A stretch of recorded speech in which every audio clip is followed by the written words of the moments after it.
কয়লা কাণ্ড কয়লা বিষয় নিয়ে এখন রাজনৈতিক চাপানুতর চলছে, তখন আসানসোল থেকে একটা ভয়ানক খবরের দিকে নজর রাখতে হবে। আসানসোলে কুলটিতে বিসিসিএল এর খোলামুখ কয়লা খনিতে ধসের ঘটনা, বেশ কয়েকজনের আটকে পড়ার আশঙ্কা রয়েছে।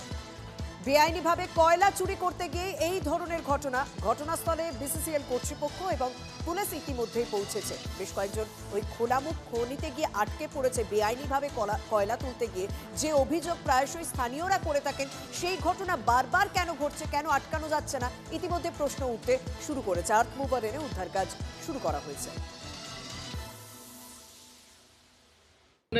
মানে ইয়ে হয়েছে, মানুষ দাবাইছে, আমি এসেছিলাম আইলুম এখানে দেখতে।